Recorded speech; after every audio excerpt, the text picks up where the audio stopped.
Programming Lifesaving series. Throughout this series, we're going to be exploring community cat programming through presentations, conversations with shelter leaders, and also a panel discussion. Today, though, we will be featuring a presentation on the life-saving impact of CCP through describing TNR and SNR, which our lovely Leah will explain. And participants will be able to identify eligible candidates along with communication strategies to explain CCP's value to the public. But before I hand it over to Leah, a couple housekeeping notes about today's session. We will have everyone remain muted for this, but you are more than welcome and in fact encouraged to ask questions. There's a Q&A box at the bottom of your screen. You can put your questions in there. We will hold on to those for our panel session, which happens on August 27th.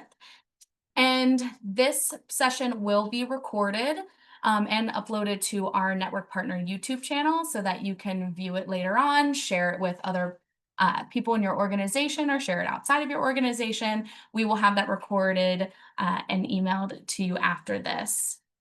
But without further ado, I will go ahead and pass it over to Leah Long. I'll stop sharing so you can go ahead and share your screen.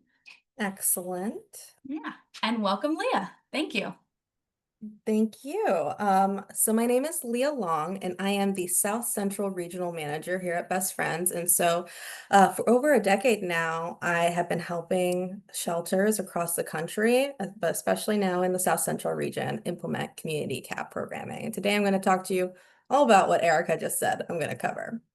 So here in animal welfare, we love our acronyms, and I just want to cover some of the most common acronyms so that while I'm talking, we all have a really good idea of exactly what I'm talking about.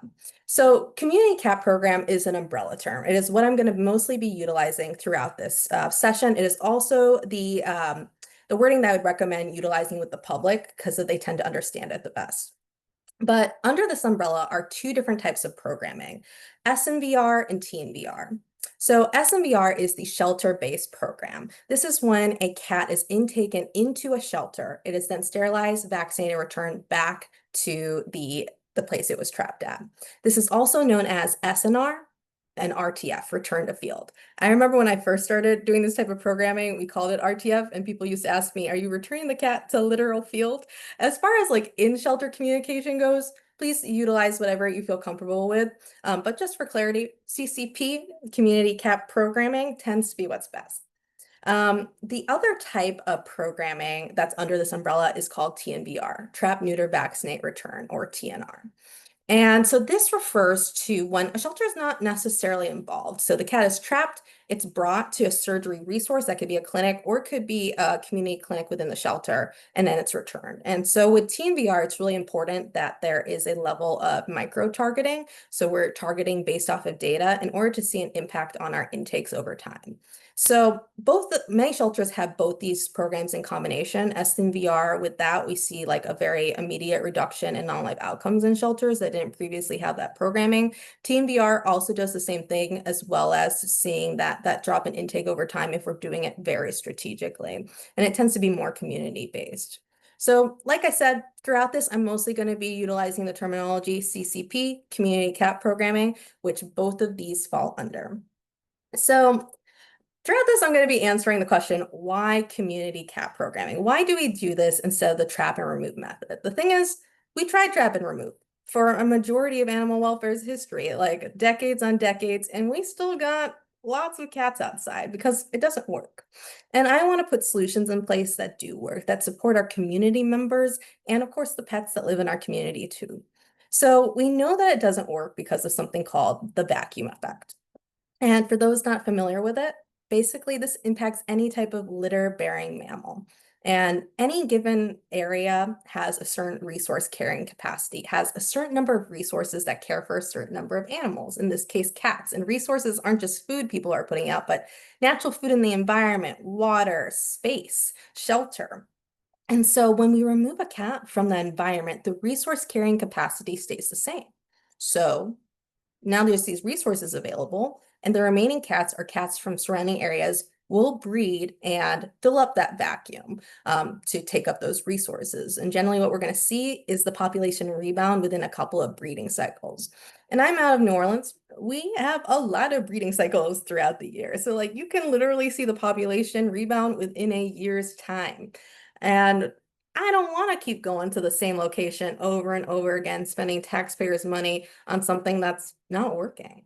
So, I instead want to be more efficient with our approaches. Additionally, removal creates distrust between the people within our community. We know that many people feed outdoor cats, and so we don't want to remove the cat at the detriment to the rest of the community because one person is complaining. Instead, we want to address that person's complaint by providing them long-lasting solutions to their problem. Because the thing is, removing the cat doesn't even solve the complaint. They're going to be back at my door again in just a couple of months. I'm sure some of you right now can think of people that come back again and again and again. And so luckily, this is going to be in detail covered in session 2, which is on complaint mitigation. But we know that these programs benefit both the caregivers, the people that have complaints, and everyone in between. Additionally, most shelters intake are going to be in lower income areas because they tend to have least access to resources, whether that's veterinary care or anything else that has to do with pet care. So we also don't want to be inadvertently removing people's cats from these low income areas that don't have access to resources. Instead, we want to provide them with those resources to get those cats fixed. So a lot of reasons for CCP, and I'm going to be covering even more throughout this. And we want to make sure that we're talking to our community about exactly why we have these type of programs in place. So to get a feel about the community's perception on this, we did do a national survey. And as you can see on the screen, nationally, 77% of people are in support of this type of programming. And in some areas of the country, like Texas, even goes up to 80%. And so this tells me a lot of things. First of all, very, very community supported. This is a popular program. The other thing is when we take that out of sight, out of mind, out of the equation, so like people bring us cats and they just assume that they're gonna this like feral little cat is gonna get adopted somehow. When we take that out of the equation, we explain like what the options really are and why we're advocating for a community cat program, why that's the best option for this cat, most people are going to be in agreement with it. Because most people they want to support animals in their community. And if there's another way to fix the problem that they're having, they're going to go for it. And so that's why we see that 77% of people are in support of these type of programs. And when we are talking with our community about these programs, how we talk about it is important. So I've already covered community cat program tends to be kind of the best way to word it, but also what do we call the cats that live outside? I've heard many more things than what's on the screen right now: feral, stray, semi-feral, indoor, outdoor cat, free roaming, colony cat, working cat, friendly, and more. The fact is, everything on the screen right now falls under the can fall under the umbrella of a community cat. So I would recommend when you're utilizing those communications to your community about this program that you're starting or have in place to utilize terminology like community cat so that there isn't any confusion like some of these other words can evoke. Because if people can like the word feral, it kind of evokes a very certain imagery that doesn't fit all community cats, or even like people's understanding of what a stray is might not fit what a community cat is. So this is very just kind of positive wording that I usually recommend. I'll call them a community cat, a community of cats. Other than that, outdoor cat can also be a fairly neutral term, but this is the one that I like the most. So we know the term for community cats, but programmatically, what exactly makes a cat eligible to go through your shelter's community cat program or the community cat programs available within your community? Whether you are starting a community cat program or have one already in place, eligibility is incredibly important. For shelters that I work with that already had one established, if they're finding in their data that like the community cat program still isn't addressing all the stray cats coming in, that there's something that needs to be tweaked, 9 times out of 10, it has something to do with their eligibility, that they need to expand it to meet proven standards for community cat programs around the country. So when I think about eligibility, I break it down into 3 categories: location, age, health. And I'm going to get into all three of those categories right now for you. If we are doing a SNVR program, we especially need the address. I also want the address for TNVR programming for data reasons, but SNVR, we might be doing the return. So we need to know where we are returning that cat to. Hopefully with your SMBR program, you are involving the community and volunteers and they might be helping you with the return. But regardless, for data reasons, we want that address. What I always like to say is if I don't get enough information at intake, I'm not guaranteed to talk to that person again. They can give me their phone number, their address. That doesn't mean they're going to answer the phone. It doesn't mean that they're going to answer when I knock on their door. But if I have an address for where this cat belongs to work off of, I have ways of getting additional information to confirm eligibility or to do targeted TNVR in the future if I have that piece. So when I'm talking to a constituent, I'm going to make sure to get the exact address. And I'm talking 1234 Northwest Main Avenue, Apartment A, level of specific. The reason why we need to get that specific is doing this program, I've run into a lot of things when it comes to addresses that I wasn't expecting. Like the shelter I worked at outside of New Orleans, we had 3 different versions of an Oak Street, an Oak Road, and Oak Avenue. And one time someone did not put that ending on there and I had to go to all 3 locations because of course it was the last location that that cat came from. And we had a very big parish, which is the same thing as a county for people that don't live in Louisiana. So I was driving around for a while before I could return that cat. We want to avoid those instances. Same thing goes with 100 blocks. Depending on where you live, blocks can be extremely long and the cat might be used to just sticking to a couple of houses. So we don't want to risk returning the cat and it not knowing where it's at because it's just going to start running in some cases and their confusion can lead to safety risks. Same thing goes with cross blocks. If they are used to sticking to one like street, like one section of the street, cross streets can be 4 different like corners and 4 different like locations to a cat. So if I pick the wrong corner, the cat can again be extremely disoriented, which we want to avoid. Living in a highly like touristy area, I have had people pick up a cat that aren't from the area and they have no idea where they picked up that cat from. Often they would be like, we're at a gas station and this friendly cat like came up to us. I don't know where it was. In which case, Google Maps, whatever map app you like, is your friend. In that situation with the gas station cat, they knew it was a Shell gas station next to a McDonald's, very close to the highway. And from that information, I could work with them to figure out exactly what Shell there was, because there's only one that was right next to a McDonald's. So we were able to get the address that way. It's really important whenever I'm having like an intake conversation, I always ask for the ID before I get into anything else, but we still need to confirm if the address on the ID is where the cat came from, because there's a lot of reasons why it might not be. Their ID could be outdated. It could be that they were trapping at their parents' house to help them with the cats. It could be that they trapped at their place of business. All these things I want to make sure that I'm covering so that if I get an address and we're doing the return, I make sure I'm returning that cat to the right place. The next part of eligibility is age. This is really straightforward. If a cat is 4 months and up, it is eligible to be part of the program if it meets other eligibility criteria. If the cat is between 2 to 4 months old, we do need to have a confirmed community cat caregiver or know of an established community of cats at that location because of the age. If the 2 to 4 month olds come with a healthy adult cat, it can also be returned because we have confirmation that the cats are definitely getting fed and that there's a healthy adult cat at that location.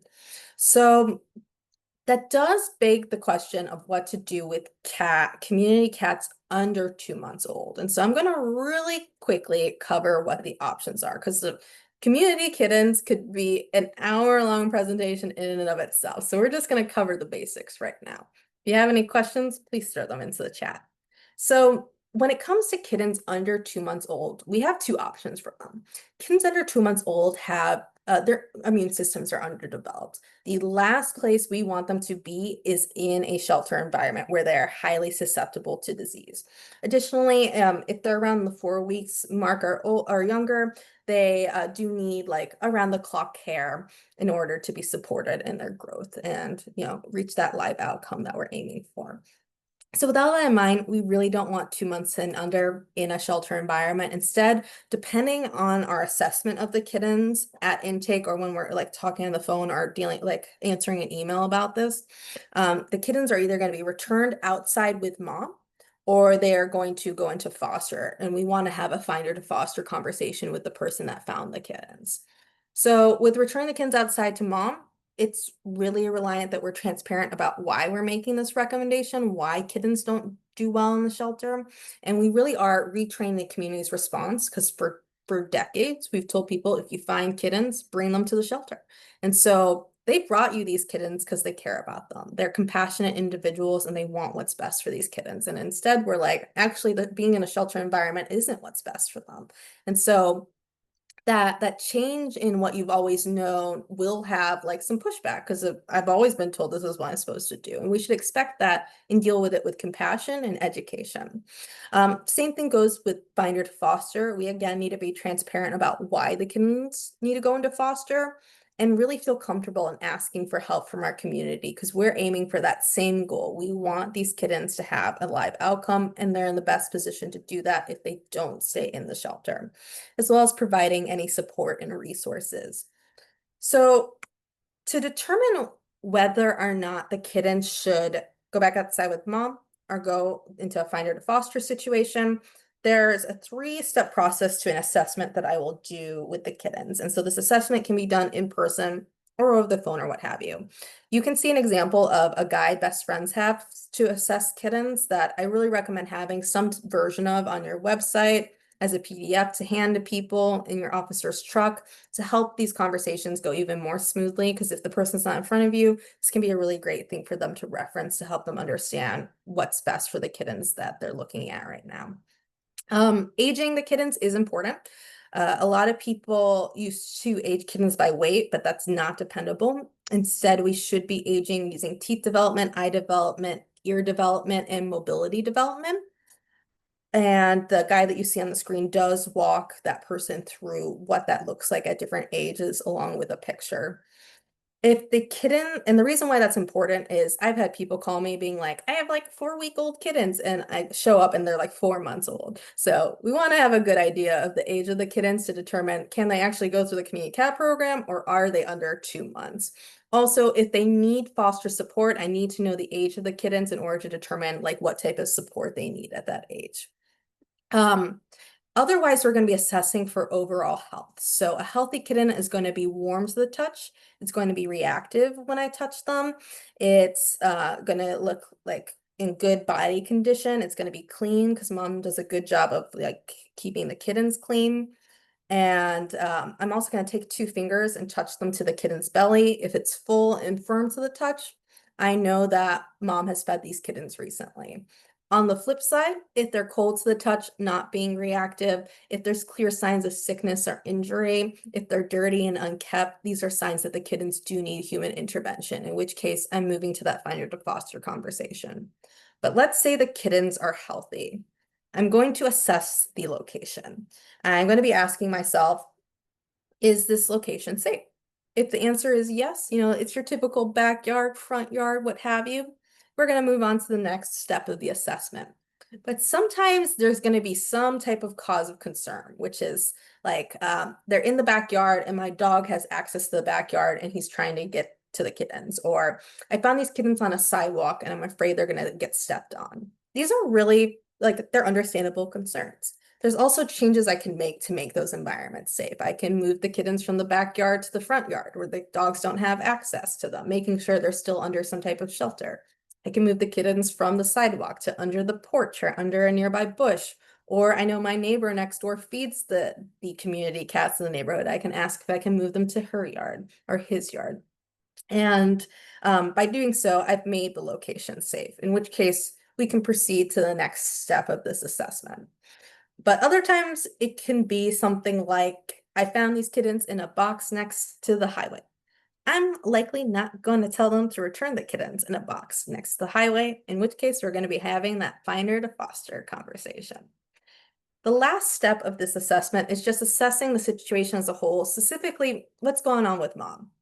So I'm going to ask them, what's going on with mom? Have you seen mom recently? And if they answer yes, she's good, saw them feeding the kittens this morning, I'm definitely going to be recommending that these kittens go back outside with mom. If they answer, I don't know, which shockingly does happen. I keep track of all the cats in my neighborhood on like a little chart, but apparently not everyone does that, and that's okay. I'm gonna ask them if they see other cats in the neighborhood, how many cats. If I have healthy kittens, every indication that mom has fed them recently, I don't need them to know who mom cat is to know that mom is one of those cats. But if there's any cause of just like they're still they don't pay any attention to the cats outside, they have no idea or they're uncertain what's going on with mom, I'm gonna ask them if these kittens are healthy to put them back where they found and observe for 12 hours. Kittens can go 12 hours without contact with mom. They should observe from a distance. If the kittens start to decline, they should take them in, give us a call. And again, we're going to move into that finder to foster situation. But the kittens continue to remain stable and that there's signs that mom is coming back to feed them, then I would again recommend that the kittens be put back outside with mom. And you can tell if they're being fed because again, their stomachs will periodically become full and firm as mom comes back to feed them. Really important that whoever is doing this does not hover because mom will see that person long before that person sees the mom cat and she will not approach as long as there's this like predator standing around. The last type of answer to that question is they have seen mom, but she's sick, injured, or dead and can no longer care for the kittens. In that case, we again will be moving to a finder to foster conversation. If the mom is alive, we are going to support them with trapping mom so that we can provide mom with medical care. Now, that's kind of the basics of community kittens and how to deal with their eligibility. But it's also a really good transition to sick and injured cats. There is like a myth that if outdoor cats, that outdoor cats are often sick or live in dangerous areas. And so what I'm going to say as a whole, we did a study, high volume CCP programs. Over 70,000 cats went through these programs in over 6 years, 6 shelters, 6 years. And so in that time, only 0.5% were euthanized for serious health conditions. Only 0.3% had to be relocated because they could not safely return to their original location. And they saw a decrease in dead on arrival of 14 to 54%. So that's pretty big. What we know is that community cat programs help to put cats in like a healthier position. They get vaccinated, they get sterilized, which a lot of reproductive stress happens, especially on the mom cat's bodies with repeated pregnancies. That helps improve health. Tomcats fighting is because they are unfixed. They're fighting over females in heat. That can be another mode of disease transmission. So like a lot of different ways that cats are likely to get sick or injured drops significantly once they're vaccinated and sterilized. Not to mention roaming behaviors are also the result of cats not being sterilized. They're roaming to find females in heat. And kittens tend to be most at risk outside. Once the cats are sterilized, no more kittens. So for all that, that's why you see such a big reduction in these numbers once you have this type of programming in place. But there are going to be instances that come up where you do get a sick or injured cat coming into your shelter through this type of programming. And so I'm going to cover with you some of the things that I've seen most frequently over the years and how we should deal with them when it comes to eligibility. So anytime I'm intaking a cat, I'm always going to look it over for signs of sickness or injury so that I know if I need to route this cat immediately to medical. And the most common thing I'm going to see in a shelter environment with cats in general, not just community cats, is upper respiratory infection or URI. So all that gunky eye, all that gunky nose stuff that we know so well in animal welfare. So The important thing to note about upper respiratory infection is that most of the time when we see it in shelters, it is caused by stress or it is worsened by stress. Medications do not address upper respiratory infection. It only can address secondary infections as a result of the URI. So knowing that URIs are caused or worsened by stress, the worst thing that we can do with a mild to moderate case of upper respiratory infection when it comes to guinea cats is keep them in the stressful shelter environment. So for mild to moderate cases, they should go straight to surgery and be returned because of they're under less stress in their original environment. And also the sterilization means less reproductive stress on their bodies. So we want to set these cats up for success, and we can do that by getting them fixed and getting them right back out there again. The same thing goes with ringworm. My favorite fungi, not always a fungi to have at parties, but it does come up at shelters occasionally. It is not lethal. I know it's annoying to deal with, but it's not lethal. It's not going to kill the cats. It also typically will self-resolve within 100 days, which is not a well-known fact, but that is the average. So just like with upper respiratory infection, stress worsens it. Stress worsens everything because of, again, when cortisol levels rise, the stress hormone, it suppresses the immune system. So with our cute little community cats, because it's not lethal, because it exists in the environment anyway, I am not keeping that cat in the shelter for ringworm treatment. It is going straight to surgery and going right back out. The next most common thing that will come up is combo testing. So combo testing for FIV and FELV. As a general statement, I really don't recommend combo testing at all for cats in shelters for non-diagnostic purposes. I definitely would not recommend like testing every single cat that comes up as a policy, but I'm going to focus specifically on community cats right now. There are a lot of reasons why testing isn't really helpful. For one thing, it's very expensive. For FIV, the main mode of transmission is mating, and the second mode is deep bite wounds. And so once the cats are sterilized, the chances of it being passed are greatly reduced because the main modes of transmission are now addressed. With FELV, the main mode of transmission is mating, but it can also be transferred via urine, saliva, and other bodily fluid. So with FELV, an important thing to note with those tests is a single test is not conclusive. In order to conclusively know that a cat has FELV, it actually needs to go through multiple rounds of testing over a period of time, which most shelters are not doing. Regardless of that, though, the cats like with FIV or FELV, if they test positive, they can live perfectly long, healthy lives, even with these conditions, because it can lay dormant. And just like with any cat that comes into my care, I do not want to be making decisions on future what ifs. If the cat in front of me is healthy, I am going to be making a decision off of its body condition that's in front of me. Because if any animal in our care can eventually become sick, injured, or hurt in the future. And I want to make sure I have a relationship with caregivers and community members so that if that does ever happen, they feel comfortable reaching out to me to receive support for that animal at that time. But I am not going to be making pathway planning or life decisions based off of something that may occur down the line. So for all those reasons, it's really not something I would recommend, especially for our community cats.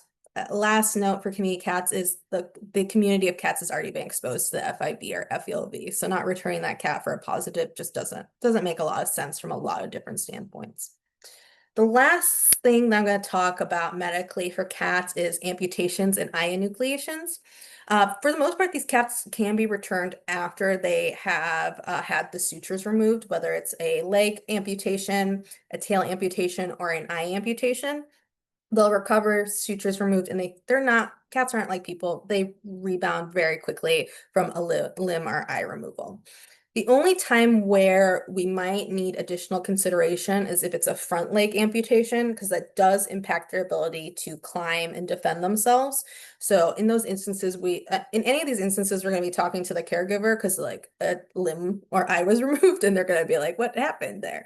But we'll have an additional conversation if it's a front leg removal about whether or not they feel they're able to look after this cat, knowing it has some impediments to its movements due to it being a front leg. But that's kind of the basics for medical. The last thing I'm going to talk about with eligibility is regarding temperament and whether or not our friendly cats are eligible for CCP. So, community cat, whether a cat is friendly, feral, or somewhere in between, if they meet the other eligibility criteria, we have an address, they meet the age criteria, they're healthy, or they have something that's easily addressed and they can go back outside. If any of those, if all three of those are met, temperament should never be a factor. It should never play into decision making. And so the reason for that is these cats are friendly for a reason. People in those communities care about those cats. Often the friendly cats are why they started feeding in the first place. I kind of like to think of them as like the little ambassadors of the community. They're the ambassadors for the like asocial cats that are they're hanging around them. And so I don't want to take their little ambassador friend away from them. And I want to make sure that everything's stable and that those caregivers keep on caring for those cats because that really helps me with getting the cats fixed. Some other important things to note, though, about why I strongly recommend returning friendly cats is that sometimes people are concerned that the cats are lost, that they're friendly because they're lost owner surrender cats. And so that's a really solid consideration. What I'll tell you is that nationally, only around 3% of cats are reclaimed in a shelter environment. They are 10 to 50 times more likely to end up like with their caregiver, with their owner, if they are in their original environment. So even if that is a lost cat, they are much more likely to end up back in their home if they go through a community cat program than if we brought them into a shelter. Some other things to note, though, on top of that is this. Let's say we adopt that cat out. 30% of people let their cats be indoor outdoor cats. And I would say even more likely if this cat is used to being outside, it's going to be like sitting at the door scratching because it's used to going outside. The only thing that we have changed in this process is that that cat did not grow up in that environment. It doesn't know about the dog a few doors down. It doesn't know about the busy street a few blocks over. All we've done is increase environmental risk by removing it from the environment it's familiar with to a new one. So with all of that in mind, we want to respect the human-animal bond, and we want to set up the cats that are in our shelter that don't have any other options besides adoption for success by not adding additional candidates that don't need to be there. And we want to get these cats back to the people that care for them. There was a study done just last year that shows that people care about outdoor cats just as much as they care about own pets. And so we want to get these little community members back to the communities that love them. The only time that behavior is going to factor into eligibility is if you are returning the cat and it's showing behavior that it does not know where it is. So that's the only time behavior should ever enter our minds. Otherwise, it's just like it's a non-factor. So if signs that a cat doesn't know where it is, refusal to leave the trap, shaking or not moving, excessive vocalization, slinking along the ground. So like usually when cats leave a trap, it like runs to wherever it's going to go, and crawling under cars or vehicles. So if I'm seeing behaviors like this, if I can shut the trap and keep the cat in the trap, I'm going to do so just to make sure I have all the information I need to 100% confirm that the cat is from this location. Sometimes you will see these behaviors if the ride was extremely stressful. So I always recommend having the trap covered when we're transporting cats, keeping the volume low in the car with music or voice volume, all of that, just to make sure it's not an extreme fear response where they freeze. But if I'm seeing these signs, I'm going to check my intake information and make sure that the cat did come there. If I can't confirm via my intake information, I'll call the person or knock on their door who brought the cat. I'll canvass the area to see if I can locate any caregivers and show them a picture of the cat because I'm not going to be carrying this cat like around the neighborhood, stressing it out more. And if I still can't confirm with that, I will be leaving like door hangers and flyers as I canvass, and hopefully someone will get back to me, letting me know whether or not this cat came from there. If I can't confirm at all, I'm going to go back to the shelter. And if there's no call within like a reasonable period of time, we'll then assess if the cat needs to be a working cat or go to the adoption floor just based off of what makes the most sense for that individual cat. So before we wrap up and we talk with one of my dear friends, Peyton, about her experience with community cat programming, I'm just going to end on some of the benefits. And so these benefits are important to keep in mind because it's also what I talk to community members about in order to increase buy-in for this programming. When we talk to community, transparency is key, but also really emphasizing the benefits of this type of program is key too. So the biggest benefit there is, in my opinion, is that we see a massive reduction in shelter non-live outcomes and also in intakes through community cat programming. We also see cost savings too, which is important to note because of many of you are likely in municipalities and we're funded through our taxpayers' money. And so I want to make sure that I'm utilizing those funds as effectively as possible to be able to provide as many resources and services as possible. And often when we don't have a community cat program in place, the way we're handling stray cats with that removal is huge money suck for a variety of reasons. For one, it's kind of like what I was describing earlier. If we're going to the same location again and again and again to remove cats, it's not actually solving the problem. That's money.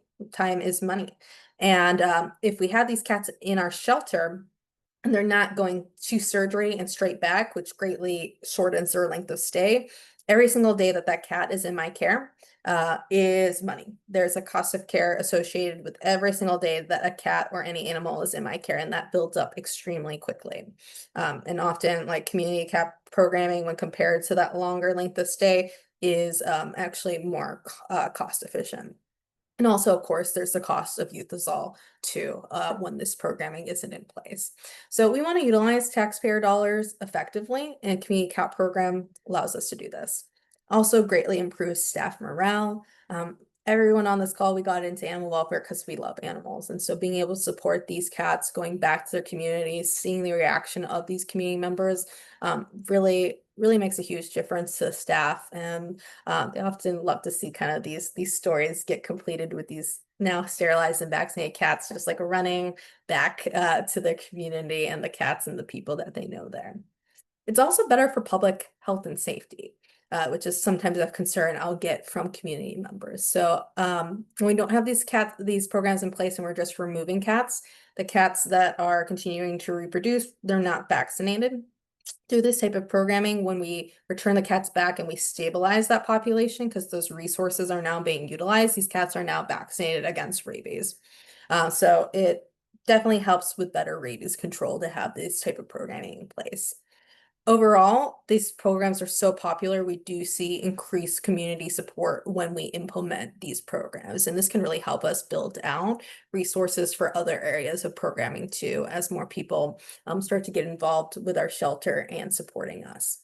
And lastly, we see a reduction in complaints over time because like I said earlier, what we're doing when we remove cats permanently does not resolve the complaint. So we will keep getting that complaint over and over again. Whereas with a community cat program and with the strategies you're going to learn next week, we can resolve it long term. So we do see that reduction in complaints over time, which is fantastic. And it offers a really great benefit to those complainants in our community when we're talking about these programs.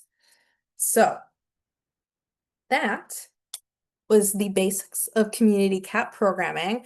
I would like to invite Peyton Corley, Executive Director of Hill Country Humane Society, to join me so that you can hear more about how the things I just talked about actually look like in practice. So, Peyton, can you tell us a little bit more about yourself and how you got started doing community cat program work at your shelter?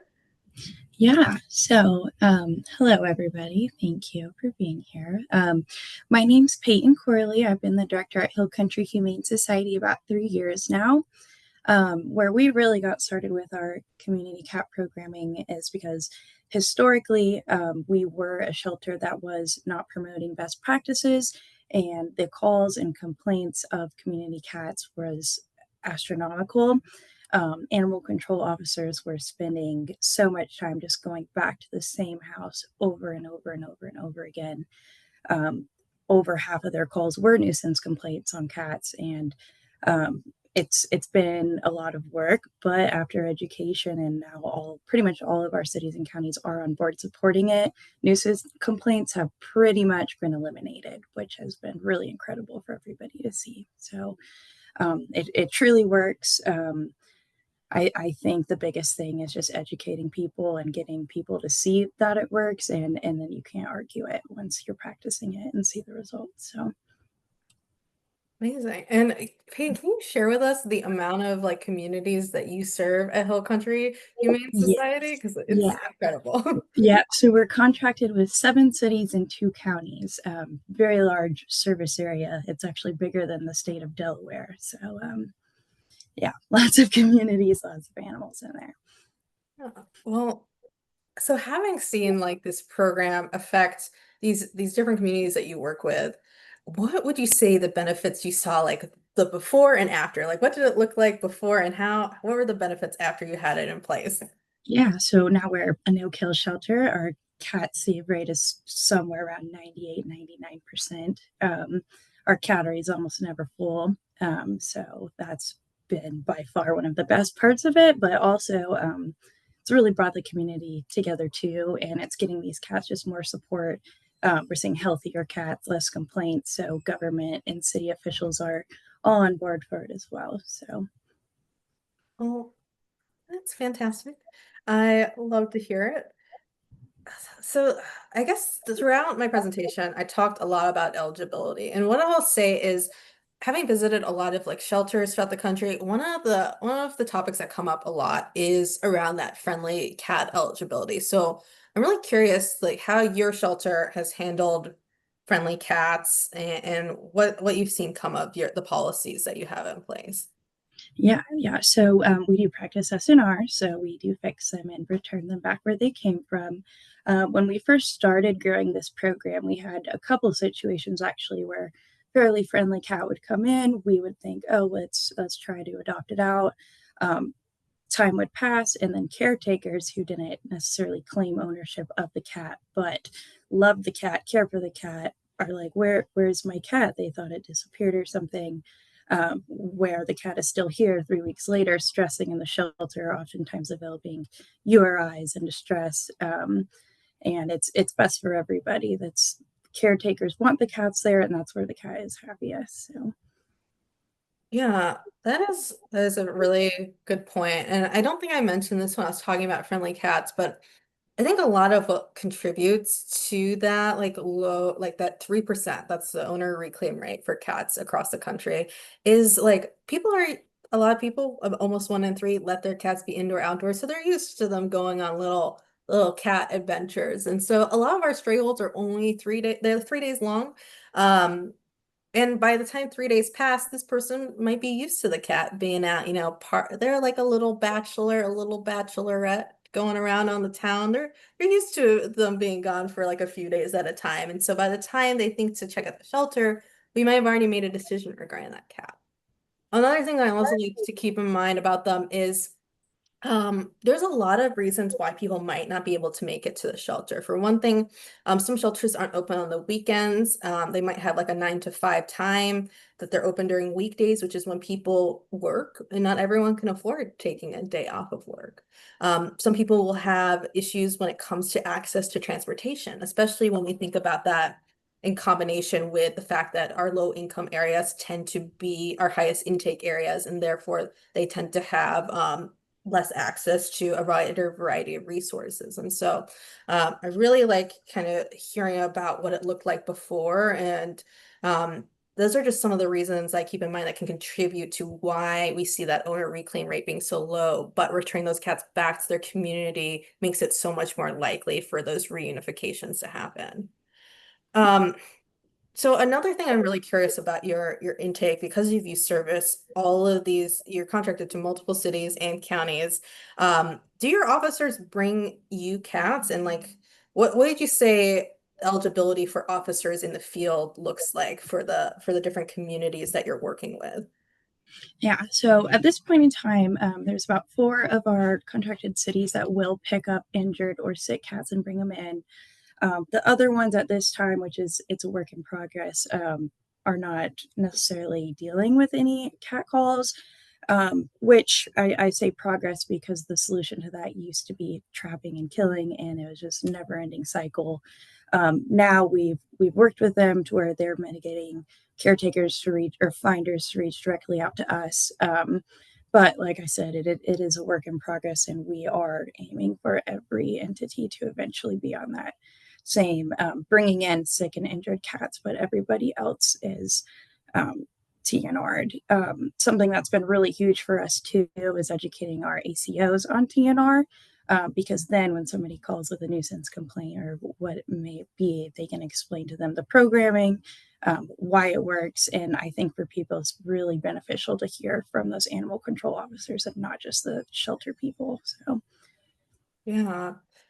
I often our front desk and our officers are like the face of our animal shelter, even though the officers in your case don't report to the animal shelter. I'm sure the community members still associate them as one and the same. So I really love that you guys are so focused on education, both for the officers, so that the officers can then do that education out in the field, because I think that that makes all the difference.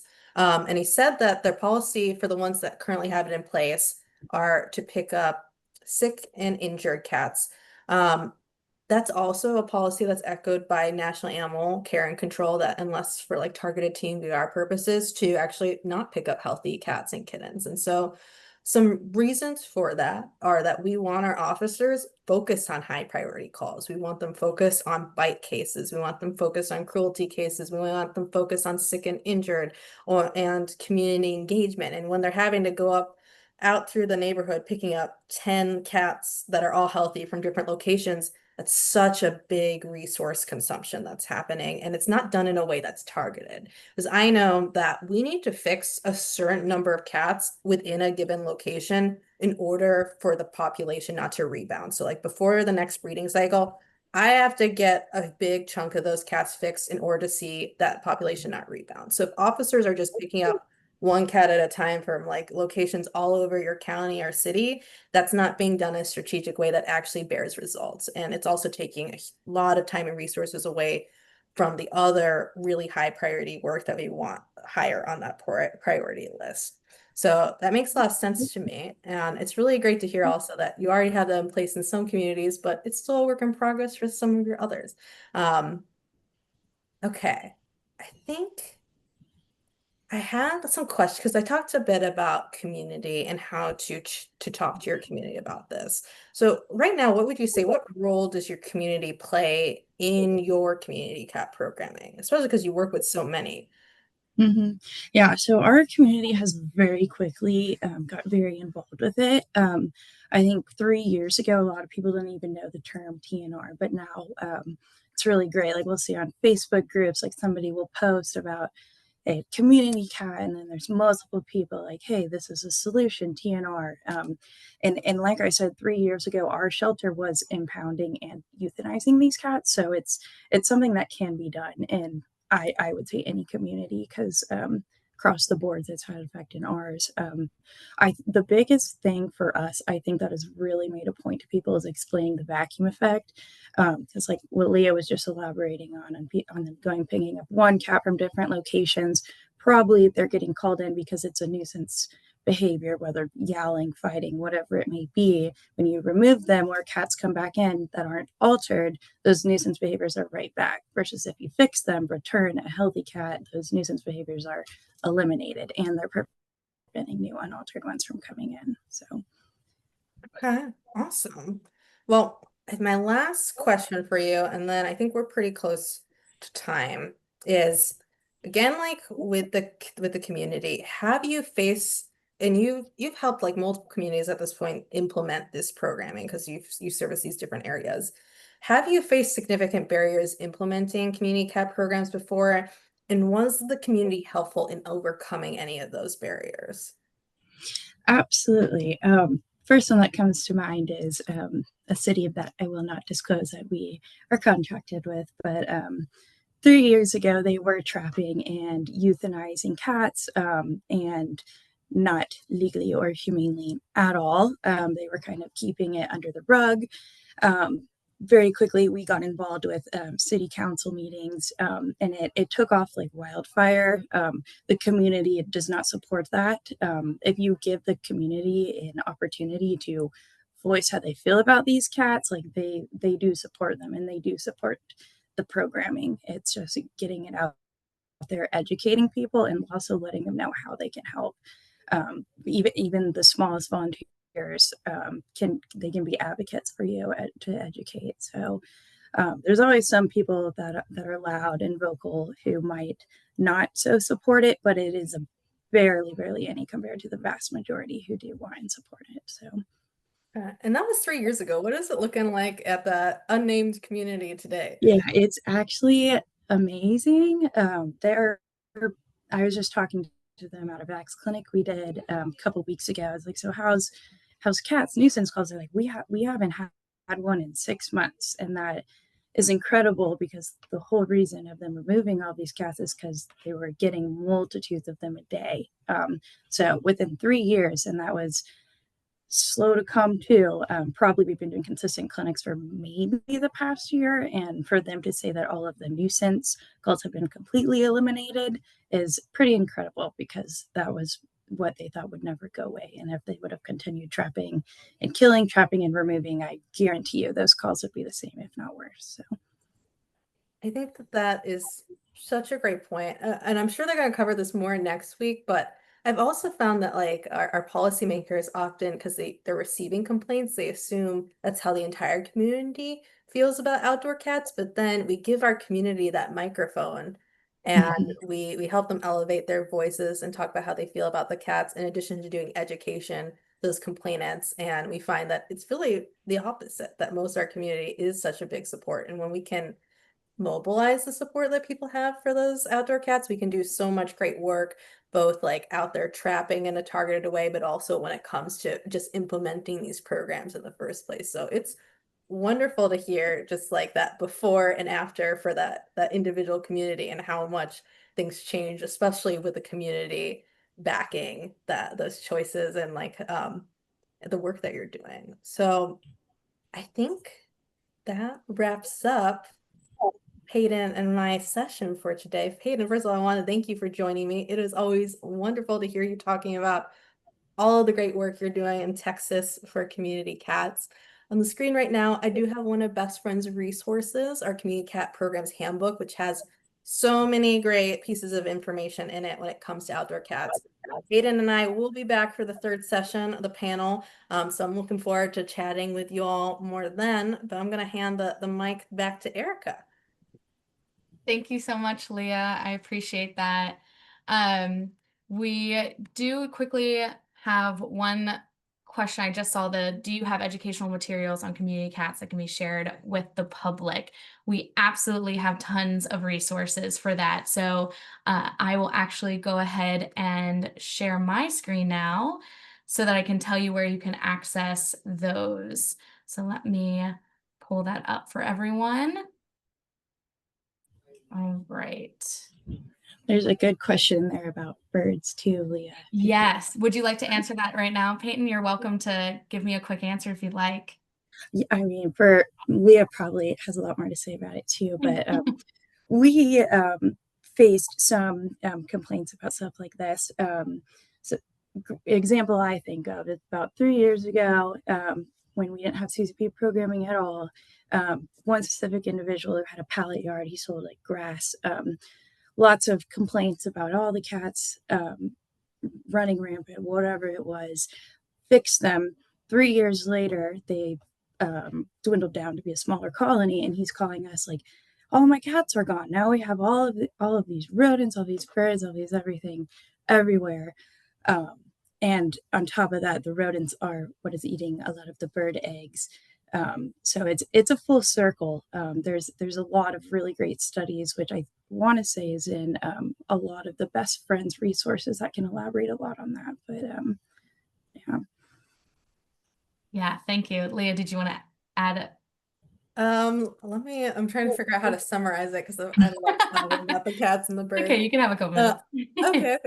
Well, cats have lived outside for 10,000 years. They came over when people immigrated, and at this point, like Peyton was pointing out, they are very much part of our ecosystem. When I'm talking to a complainant about the cats and the birds, I'm often not going to be focused on like data because of there's data on both sides. Um, a, it's a huge like controversy over how much cats impact birds. So if I'm talking to someone who is an advocate for birds, I know that they're very passionate about it, and I know that getting into data specifics is not going to help resolve that conversation. Is there a lot of great data I can recommend around it for curious minds? Absolutely. But for this conversation, that's not what I'm going to be focused on. Instead, I'm going to be focused on common ground. I want less cats outside over time. You want less cats outside. There's only one proven way to sustainably reduce the cat population, and that is through community cat programming. So again, it kind of starts from the same place most complaint conversations start from. They think removing the cats is going to remove this problem, but we know that removing the cats does not remove what's happening. So instead, we want to work on sustainable solutions, which is we have this common goal. Let's work on this together. Some other things that I might cover with someone who brings up the cats and the birds is usually it is going to be someone feeding the birds that has that complaint. And so just like there are best practices for feeding cats, there are also best practices for feeding birds. Quick ones, really quick. Many people will feed via a bird feeder, which makes them much more vulnerable to predators. And that's not just cats, it can be bigger birds. Sometimes they have to stick their head into a hole, which cuts off line of sight. Additionally, most animals are very habitual. So if this same bird is landing on this bird feeder day in and day out, eventually a predator is going to notice that. Some other fun things about bird feeders is they're not really clean the way that they're supposed to be clean most of the time, and they do start to form a bacteria that causes lung disease in birds, and it is fatal. Last thing is if there's any type of disease outbreak and all the birds in the area are landing on the same piece of equipment that can easily keep bacteria, also not good for the birds. So my first recommendation, that if I'm talking to someone who's feeding the bird that's complaining about it, is stop using that bird feeder. Not good for the birds. Let's instead plant some fauna and flora in our backyard that the birds like. That's going to not have the risks that I just talked about. Last thing is if they are trying to attract the birds to their property on purpose, we can again give them something that's going to be covered in next week's session, humane deterrence to deter cats from the area. So those are just some quick tips. Common goal, bird feeders, don't really like them. And deterrence, let's set them up to deter the cats from those locations. But the biggest thing is we have this goal in common. Let's work together to achieve it. Yes, very well said, Leah. Thank you so much. And I really want to thank both of you again. Leah, wonderful presentation. And thank you, Peyton, for joining us today to share your experiences. We'll have both Leah and Peyton at our panel session, which happens on August 27th. But for those resources, a lot of those resources that Leah's mentioned and that Peyton even mentioned as well is all going to be located on our Trello board, which you'll get a link to in an email after this session. You'll also get a link to the recording of this session. Again, it will be put on our network partner YouTube channel, so you're welcome to share it out amongst your organization or even outside of it.